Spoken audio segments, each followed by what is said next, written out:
Ladies and gentlemen, boys and girls, everyone, welcome to the Team Ohana Back Issue Book Club podcast.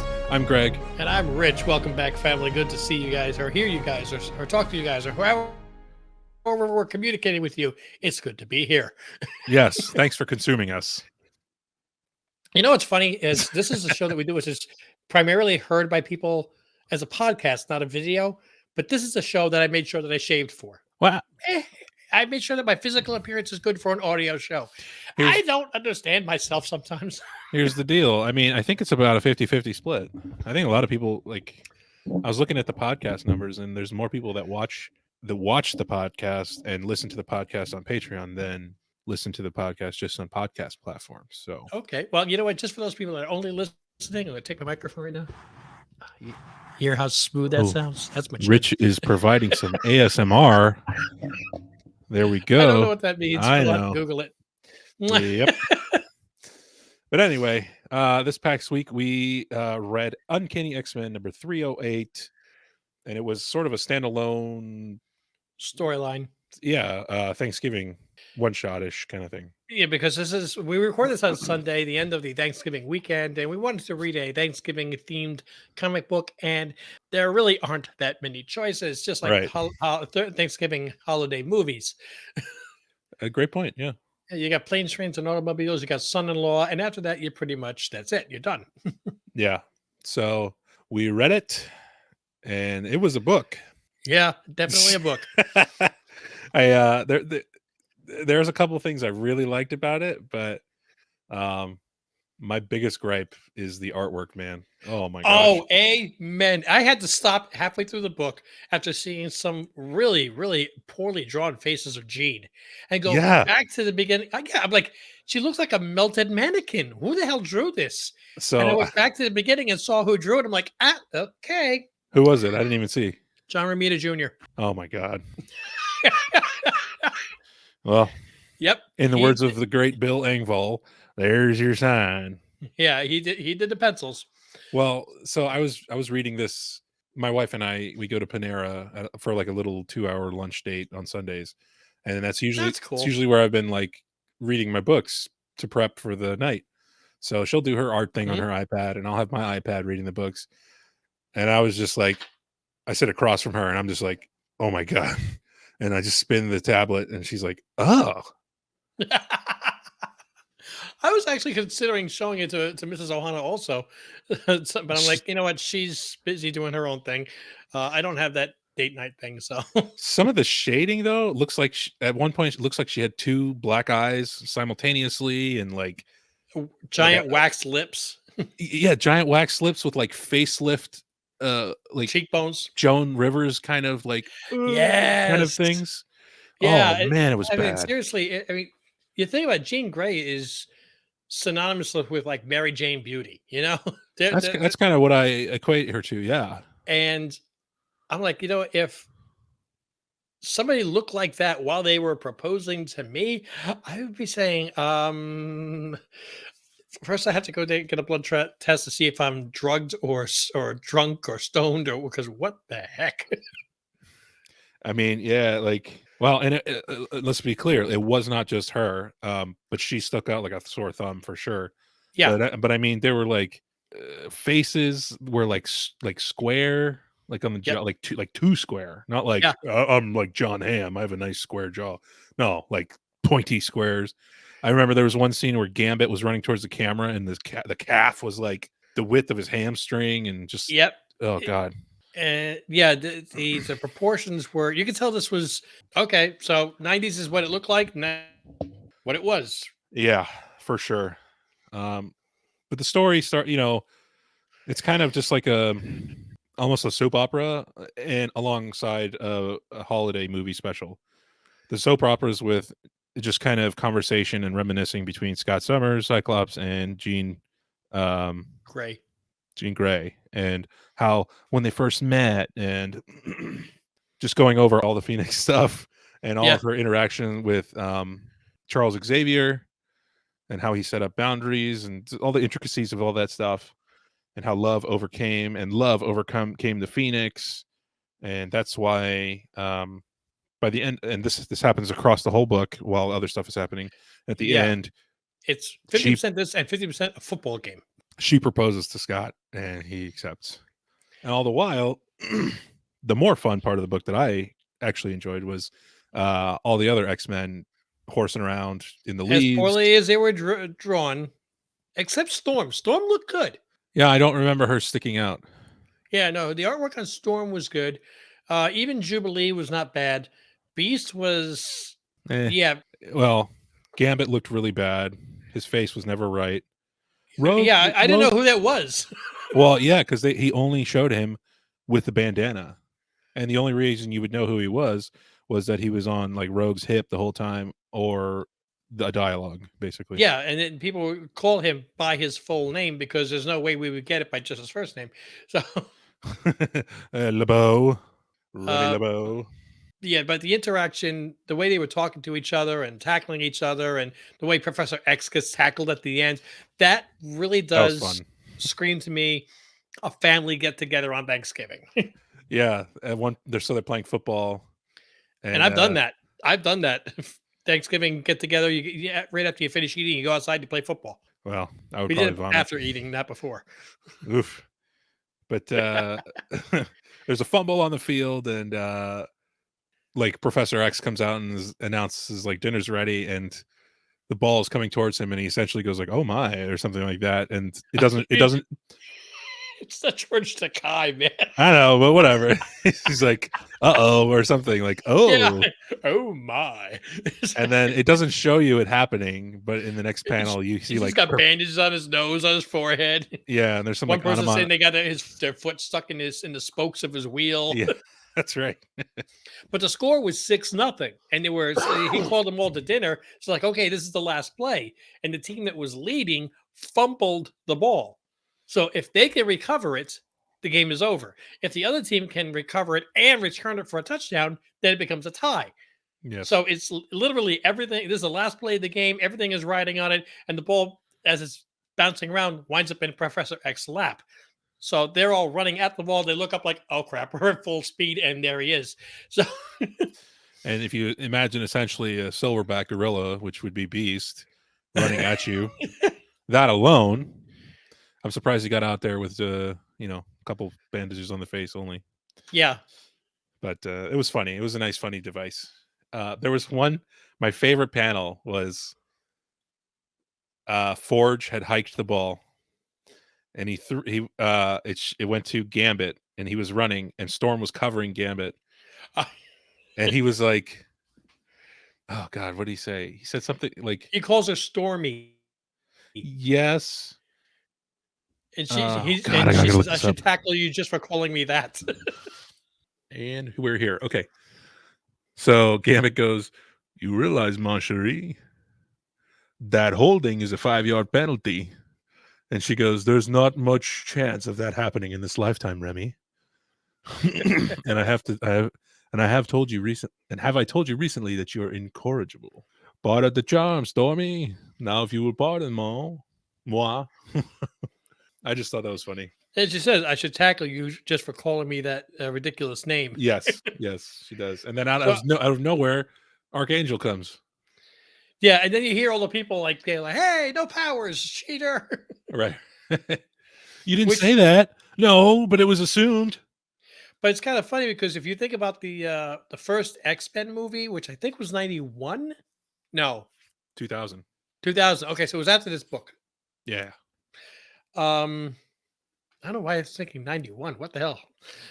Jeez, way further back than that. But anyway, the kids are playing basketball as Wolverine is getting a tour of the grounds. Uh-huh. And one kid like teleports or whatever and shoots, and they're like, hey, no powers. And it made me wonder if it was when I saw this, I'm like, I was wondering if they used that scene in the movies because they were inspired by that particular scene in the comics. Maybe. Oh my God, I'm just looking at this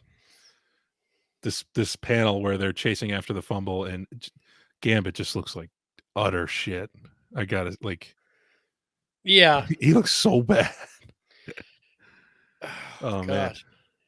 looking at that picture, does any of them look good?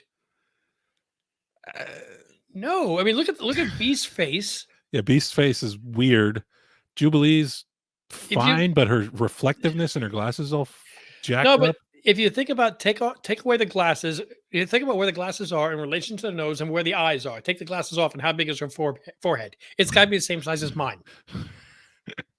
Okay. And that, my folks, is abnormal. Yes. Woo! No. And speaking of large foreheads, look at Archangel in the same picture. Yeah. Yeah. God. And then you go down the next page, and there's one of those horrific Joan Rivers Jean pictures at the bottom in the middle. Woo. Yeah, we'll go straight up above it. 2 panels. It doesn't look much better. Yeah, it looks like Looks like a mannequin. It looks like she's a Lego person, and that's like Lego hair Oh, God, snapped down on her. That's a great way of saying it. A Lego person. Wow. Oh man. And the jacket is closed in that panel, and then go to the next panel and it's wow. open. No, look how far out the jacket goes, though. And it's not like she's got big boobs or anything. There's no rounding. It's just like goes forward. Yeah, this is like the This is like the chest equivalent of shoulder pads. Oh my god. This is a really poorly drawn book. And then you go down to the next page, and on the right in the middle, that's the one where it looks like she has 2 black eyes. Oh God. This is so bad. This is a horror film, man. This is not drawn by John Romita Jr. This is by Tinian. Yeah, I mean, Professor X doesn't look too terrible. I'm looking at him with the bandages. He's all right. Yeah, but he reminds me more of Lex Luthor the way He does. He does. So let's look at the mug shots here. So yeah, Professor X looks like he's scheming like Luthor. Yep. Beast looks all right. Storm, fine. Who's that? Who's next? I don't know that person. Is that the Screamer guy?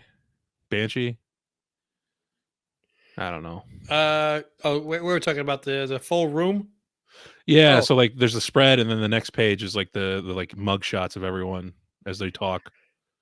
I guess it would be Banshee. I mean, he's got that green collar, which is what he had all the time. But so there. and who's the pirate? That's Remy. Yeah. Oh my god! Look. He's like almost like simian looking. But the way he's drawn there, did you ever see Dodgeball? Yeah. He looks like he looks like the pirate.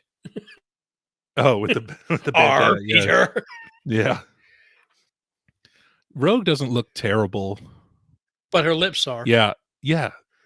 Apparently, every woman except Storm's the only one looks good in this. Has plastic surgery in this book. Oh my god! And look at that! Look at Scott Summers down there. Big ass wide mouth. Now I did like there was one little joke that they said, which was I'm trying to think where it was.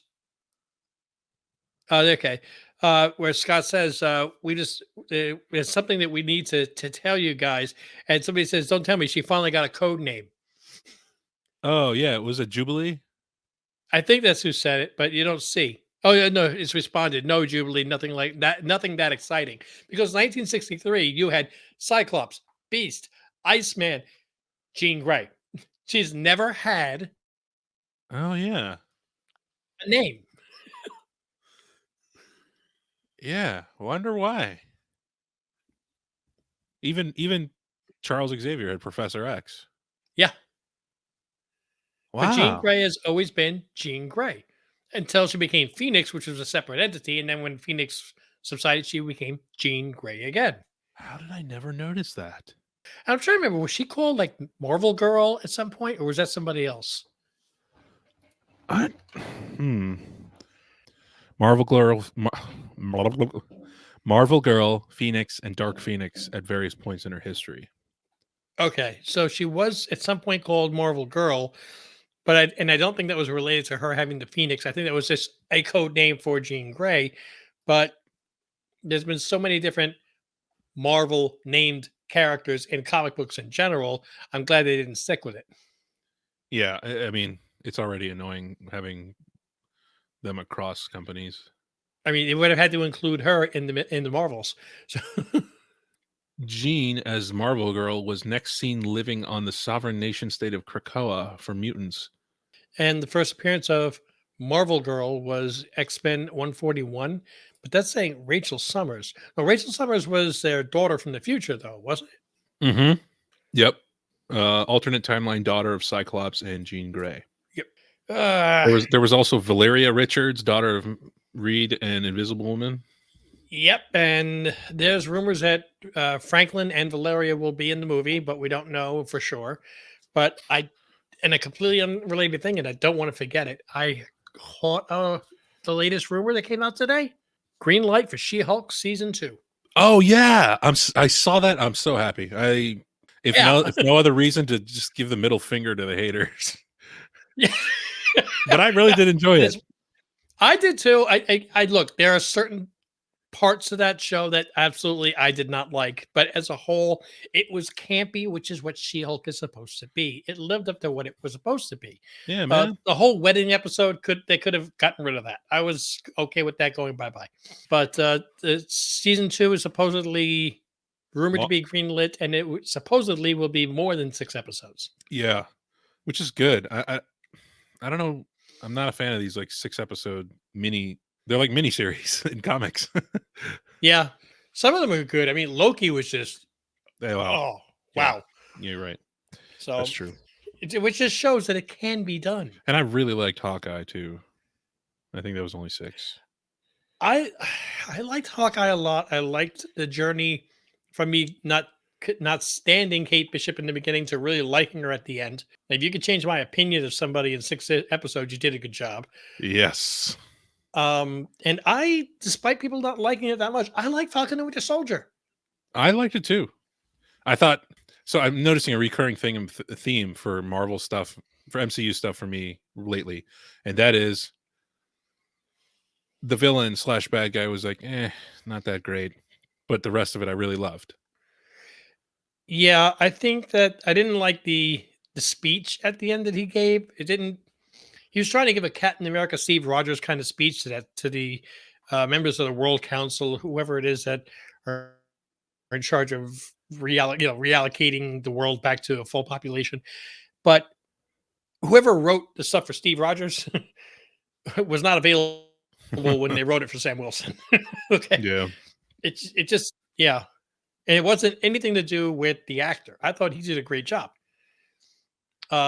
But I just didn't feel like what was written. Yeah. I mean, a lot of people like the speech given by the president, Bill Pullman, at the end of Independence Day. I thought it was stupid.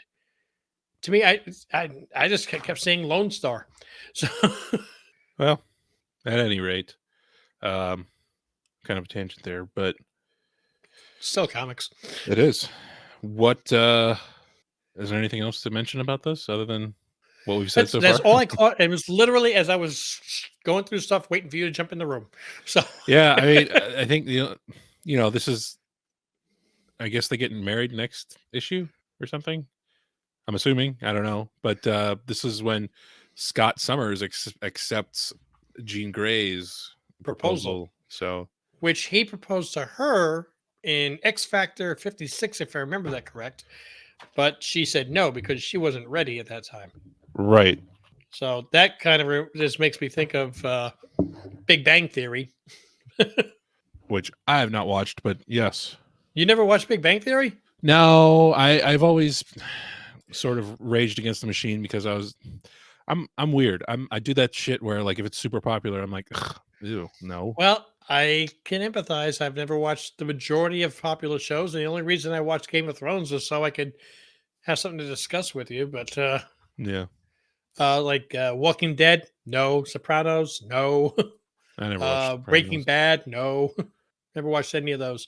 But The Big Bang Theory, especially since it's so much of it revolves around comic book characters and time in a comic book store. I loved it just for that alone.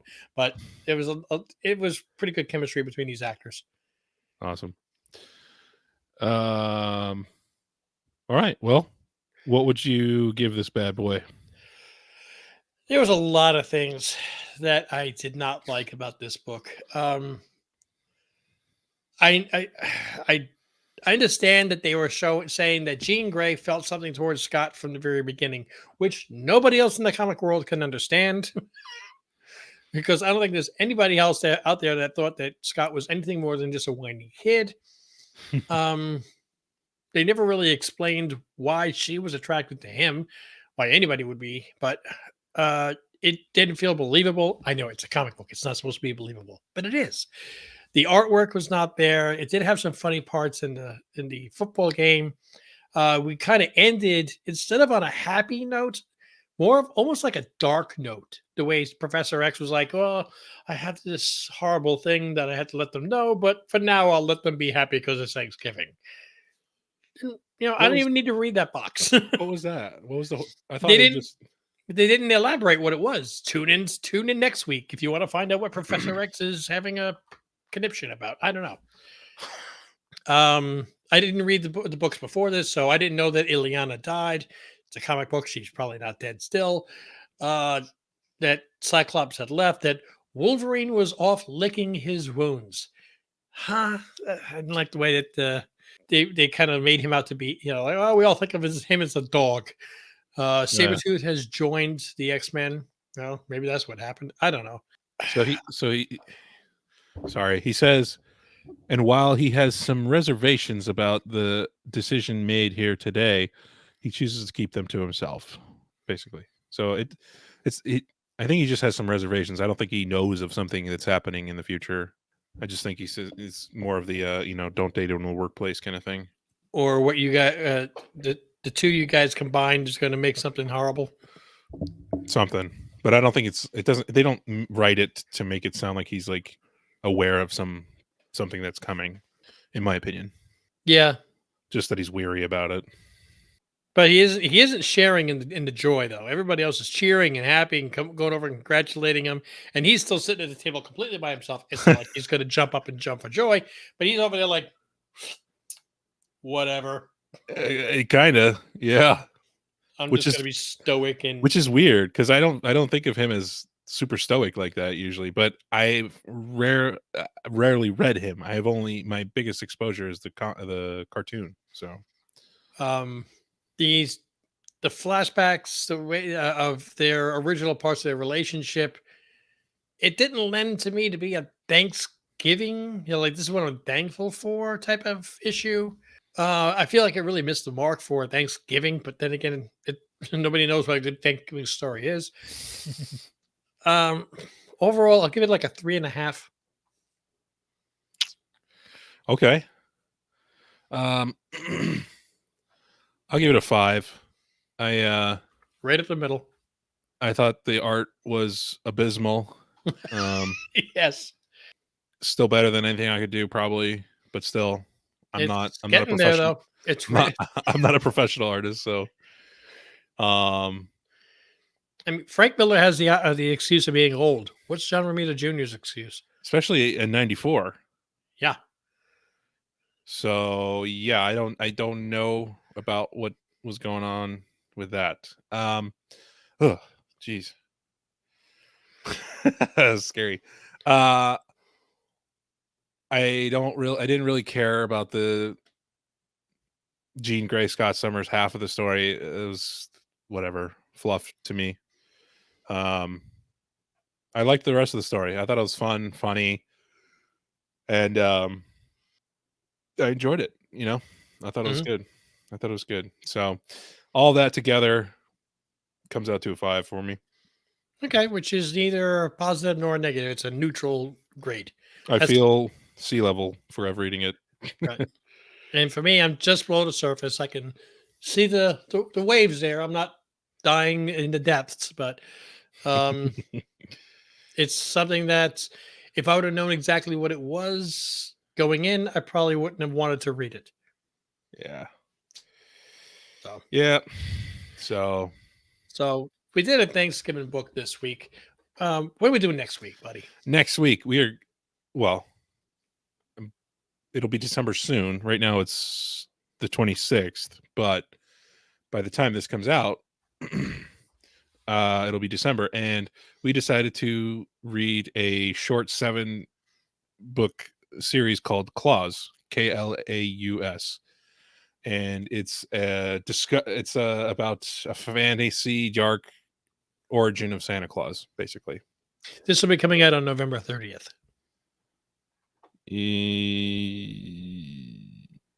Yes, because Saturday, to December the public. 2nd. Yep, Saturday, December 2nd. I got tickets for Godzilla -1. There you go. Yes. So the synopsis is: he's a myth, he's a legend, he's loved worldwide by children, adults alike. But does anyone truly know the origins of Santa Claus? Set in the dark, fantastic past and myth of magic, Claus tells the story of Santa Claus. It's the tale of one man and his wolf against a totalitarian state and an ancient evil that sustains it. Okay, so this doesn't sound like a Y7 book. Yes, I don't know, but it's written by Grant Morrison, who's a pretty big hitter in the game, and Dan Mora is a wonderful artist. So it's Boom Studios, and it's from 2015. So Okay, all right. pretty new, and how many issues is that? 7. All right. So mark your calendars. Clause 1 through 7. We should also, if you can get your hands on a copy, we should be able to read the Kill Your Darlings number 3. Yeah, I'm curious when the re-release was of that. Kill Your Darlings. No idea. Yeah, I know you got it, but dude, if I would have known, I would have mailed you a copy. I know, right? I don't think it was this week. I think it was a week after. December 6th. Yeah. Yeah, apparently like there was like leftover Black Friday sales ink on the plate or something. They reused the plate or something. I don't know.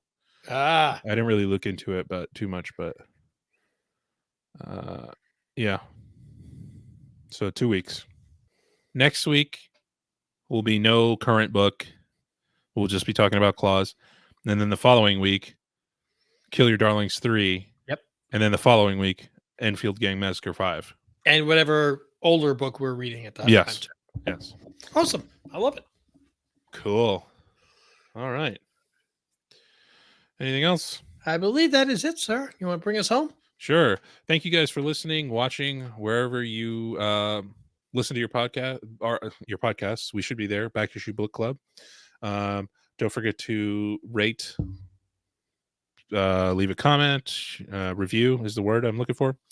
If you're watching on YouTube, don't forget to like, subscribe, leave a comment. We love interacting with you guys about there. And we're always looking for suggestions on what to read. Yes. And don't forget, you can get this podcast usually Monday, sometimes Tuesday. So a few days early. If you're a patron over on patreon.com/TeamOhana, there you can get this podcast very early. You can get priority suggestions of stuff to read for our podcast. You get advanced insider info. Yeah. We do monthly meetups, except for this month because it's been hectic. Where you get to give me a number and I'll go through and pull it out from my pull box here, and I'll ship them to you every 3 months. And I don't know if any of our Patreon members are actually complaining about the fact that there was no meetup and they didn't get a free book. When every single time we have a meetup, you give them bonus books anyway.